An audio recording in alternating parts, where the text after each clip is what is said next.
मेरी तकरीबन रोजाना अरशद से बात हुआ करती थी। कल रात को मेरी उससे बात हुई है 9:49 पे। अच्छा। शाम को, रात को।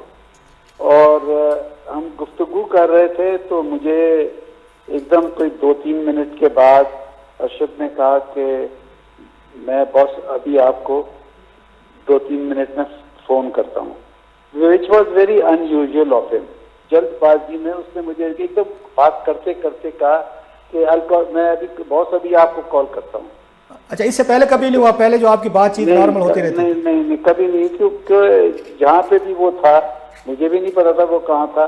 तो वो हमेशा कहता था कि मैं अकेला हूँ, यहाँ मेरे पास कोई भी नहीं है। और वो बड़े रिलैक्स मूड में गपशप लगाया करता था। जब ये फोन बंद हुआ तो मैं आई वॉज वंडरिंग कि ये एकदम क्यों ऐसे हुआ है। और उसके कोई 1 मिनट के बाद मुझे उसका मैसेज आया कि I will call back after 3 hours. अच्छा। तो मैं बड़ा हैरान हुआ। मैंने कहा ये मसला क्या है, ये 3 घंटे कहाँ जा रहा है? नॉर्मली वो कहीं निकलता ही नहीं था। जो वो उसकी गुफ्तगू से मुझे पता चल रहा था, he was at home all the time, जहाँ पे भी वो था। इमीडिएटली फिर एक और मैसेज आता है कि I will be out of network area.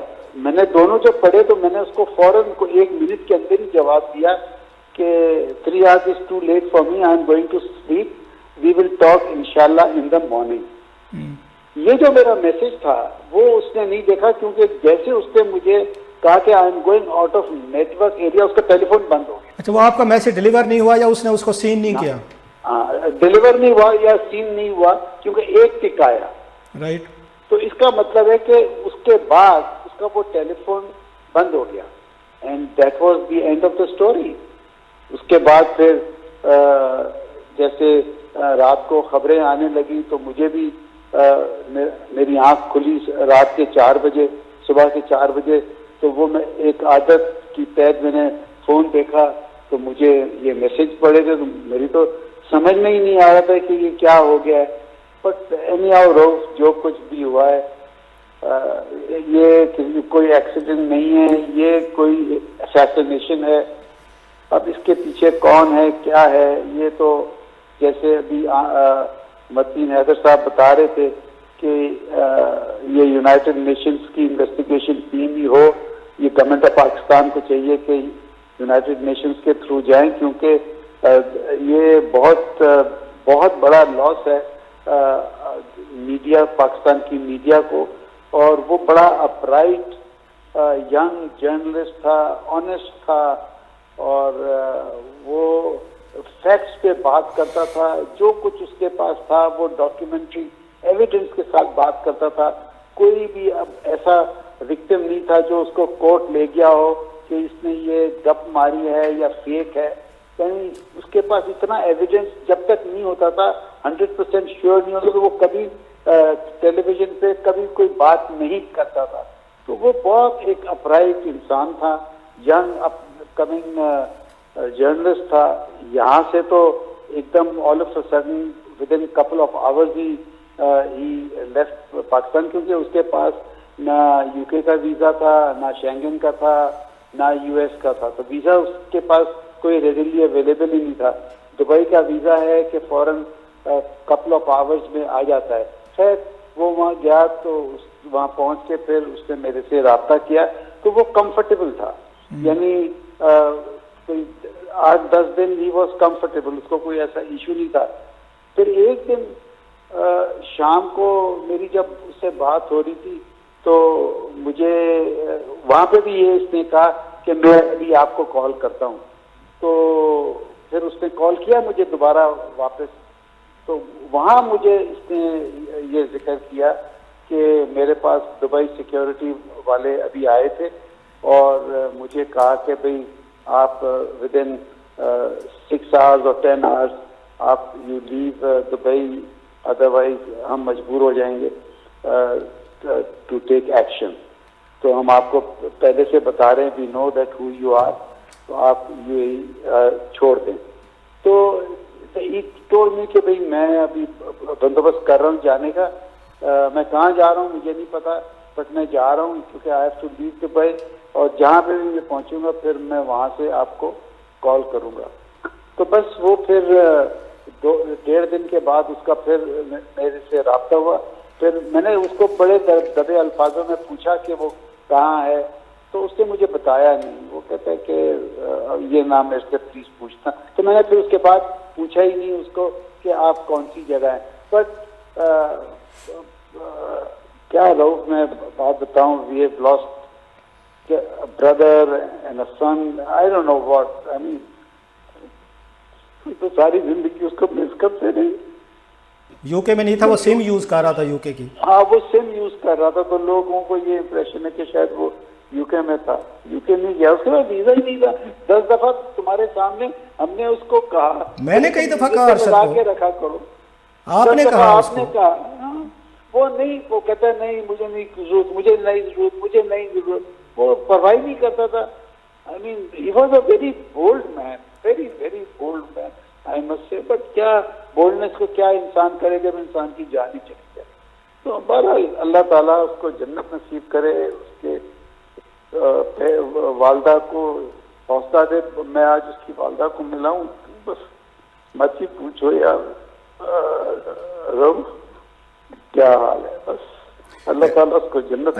मुझे कोई हिसाब मुझे 100% नहीं पता। मुझे 2-3 कंट्रीज हैं दुनिया में जो वीजा ऑन अराइवल है फॉर पाकिस्तानी नेशनल, जिसमें एक ये आपका कीनिया था और दूसरा मैंने सुना है, मैंने चेक तो नहीं किया, साउथ अफ्रीका का मैंने सुना। बहरहाल वो सोच यही रहा था to move on to another country, because वो कह रहा था कि 2 एक्सटेंशन हो गई हैं, तीसरी ये लोग देते नहीं है। तो अब जाहिर है वो कोई 3rd कंट्री में ही जाता जहाँ पे वीजा ऑन अराइवल था। But since he was not carrying a visa, वो बहुत हैंडीकैप था अपने मूवमेंट में अनफॉर्चुनेटली। रऊफ, मैं उसको घर पे मिला था उसके जाने से कुछ दिन ही पहले, 1-2 दिन पहले ही। तो उसको जेन्युइनली डेथ थ्रेट्स थी पाकिस्तान में, और उसने मुझे कुछ दिखाया भी था जो मैं आपको अभी टेलीफोन पे नहीं कह सकता। बट उसने मुझे दिखाया, उसने कहा कि आई विल बी किल्ड।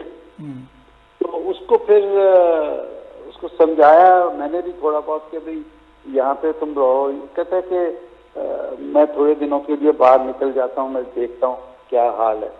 तो उसको फिर मुझे लगता है कि और भी कुछ लोगों ने जिससे वो एडवाइस लेता था, एडवाइस दी होगी, तो वो फिर एकदम ऑल ऑफ अ सडन वो निकला है। I think he was then prompted to leave that night. तो वो within couple of hours ही निकला है, क्योंकि उसके पास अगर आप उसके वीलॉग्स देखें जो इसने किए हैं, वो यू विल बी सरप्राइज, वो एक ही शर्ट के अंदर वो वीलॉग कर रहा है इतने दिनों से। उसके पास कपड़े भी नहीं थे गालिबन, वो एक शर्ट में ही गया है, और जो भी उसका एक हैंड बैग होगा उसके अंदर वो निकल के वो इमरजेंसी में या इस तरीके से ही लेफ्ट इस्लामाबाद। तो वो मुझे लगता है कि उसको जेन्युइन थ्रेट्स थी यहाँ पे, विच ही फेल्ट अनसिक्योर्ड कि भाई मैं यहाँ पे अगर रहूँगा तो हो सकता है और नुकसान कोई ना हो, खुदा ना खास्ता, जो उसके जहन में आ रहा हो। तो वो बस उस लिहाज से उसने ये सोचा कि चलो थोड़े दिनों के लिए मैं बाहर चला जाता हूँ, तो let the dust settle down, और उसके बाद फिर आई विल कम बैक। तो उसका थोड़ा प्लान था आने का वापस अगले महीने। कह रहा था कि भाई मैं प्लान कर रहा हूँ, देख रहा हूँ कि हालात कैसे चल रहे हैं। तो he had definite plan to return sometime in mid November और 3rd वीक ऑफ नवंबर। नहीं, दुबई में जितने अरसे वो रहा है उसने ऐसी कोई बात नहीं की, until one day when he told me कि भाई मेरे पास दुबई सिक्योरिटी वाले आए and I am leaving UAE, आज रात को मैं निकल जाऊंगा। और जहां वो गया था वहां पे जितने दिन मेरी गुफ्तगू उससे हुई है, डेली तकरीबन होती थी, उसने कभी मुझे नहीं कहा कि भाई somebody has chased me या मेरे पीछे कोई आया है या नहीं आया, कोई जिक्र नहीं हुआ। ये कल पहली दफा ऐसे हुआ है कि वो मुझे लगता है कि वो बाहर निकला है, whether he was dragged out, क्योंकि उसका जो फोन एकदम बंद हो गया ना मुझे मैसेज करके, and I messaged him back exactly after 1 minute and his phone was closed. That means somebody probably came and grabbed him and took him in the car. I don't know what happened. कुछ समझ में नहीं आ रहा कि क्या रहा, उसका telephone बंद हो गया फौरन। नॉर्मली वो नहीं इस तरीके से करता था कि अभी टेलीफोन तो खुला रखता था, मैसेजेस आ जाए देखना, चाहे 1 घंटे के बाद देख ले, but the telephone went of immediately after he sent me that message. So I don't know, there's a big mystery in this whole murder. अल्लाह रहम करे इसमें। तो मेरा ख्याल है the government should involve the United Nations, जैसे Mateen Haider was very rightly pointing out कि वहाँ से ये हो, और या तो फिर जैसे उसने ये भी कहा कि कॉमनवेल्थ के थ्रू, क्योंकि ये कॉमनवेल्थ के भी मेंबर हैं कीनिया के, but I think more authentic and